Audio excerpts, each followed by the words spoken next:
Hi everyone, my name is Joanne Pasder and I am a speech language pathologist and AAC specialist for a school district in California, Newport Mesa Unified School District. And I'd like to talk to you about the importance of modeling AAC devices with your student. So first of all, let's talk about what the purpose is of modeling on an AAC device. So when a child is given an AAC device, we can't assume that they're just going to automatically know how to use the device. We have to obviously show them how to use it. So it would be similar to, as an example, if your child was learning a new language, either French or Spanish or Italian or whatever, you would be speaking to them in that language over and over and over again before you would have any expectation of them being able to use the language. So it's the same with an AAC device. We need to be modeling in this sense with a visual model over and over and over again, showing them how to use the device before we can have the expectation to assume they're going to know automatically how to use the device. So that's something that sometimes people will say, oh, well, they don't know how to use their device. They've had it now for 2 months and they still don't know how to use it. Well, sometimes it can take up to a year or 2 years before a child really becomes independent in using the device. And the reason that they become more independent is because they end up seeing others modeling the language on their device, and that helps them to learn how to use it themselves. So who models on the device? Well, it can be anybody, really, anyone that's in the child's life. So parents, even siblings can talk to the sibling using the device. Grandparents, anyone really can be a model on that device. When should it happen? Well, all day long. You want to have the child's device available all throughout the day so that during opportunities, you have it available to use with your child. So one of the things that's great to do is just to have it on the ready, always available, always nearby, so that if you want to exchange or share information, you have the device available. The other question is often, how many words should I use when I'm modeling on the device? Well, you don't have to model incomplete sentences. If you can, that's great, but really for kids who are just learning to use their device, really modeling only 1 or 2, maybe 3 words on the device is sufficient. Think about your child and the developmental level that they're at. If they're at the 1-word stage, you might model 1 word above that. So maybe model 2 words on the device. If they speak using 2 words, maybe then you can model using 3 words. So that's kind of the way you want to look at it. So let's take a look at my device, and I will share that with you.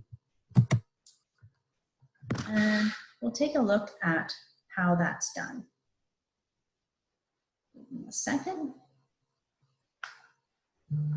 Okay. Okay. So here's one example of a communication device for one of my students. And if this was a student that, one of your children at home, what would you do when you opened up the home screen? Well, first of all, the way most systems are developed, you have a group of words that are called core words, and then you have another group of words that are called fringe words. The core words are made up of all of those little words that we use every day when we're communicating. Words such as go, stop, like, do, I, want, more, all done. These are called core words. And then you have the other words down below that are in the folders, and those are fringe words, and those are like the nouns and the verbs. Not to say that these words are not important, but when we communicate in our everyday language, we use way more of these words here, the core words, than we do nouns and verbs. So when you're modeling, the easiest way to start is just to start with using the core words on your child's homepage. So for example, let's say you woke up in the morning and it's time for breakfast. Well, you're serving breakfast and maybe your child has cereal. You can model, do you want more? So That's a super easy way of modeling one word. Maybe you can say, do you want more? Depending on the level your child is at. Maybe you can say, do you like it? Do you like your cereal?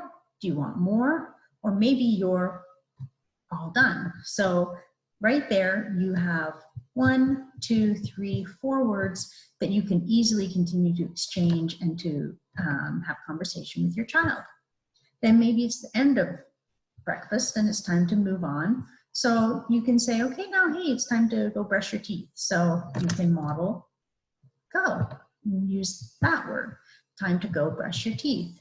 And then once they've done that, or maybe they didn't want to finish breakfast, or maybe they're frustrated and they want to keep going, maybe they're having a tantrum, you can say, hey, do you need help?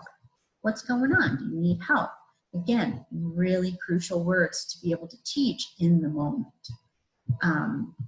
Maybe they're playing and it's time to move or transition to a new location or to do something else. You can model the word stop. Time to stop, time to go, go to bed, time to get up, time to go to bed.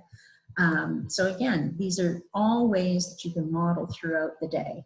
And I think if you start here on the home page, just modeling the core words on the home page, that will make it easier for you. And then once you feel comfortable and once you feel like you're ready to move on from there, then you can start building and working with words that are also in the folders. But I would definitely start here, start on the home page.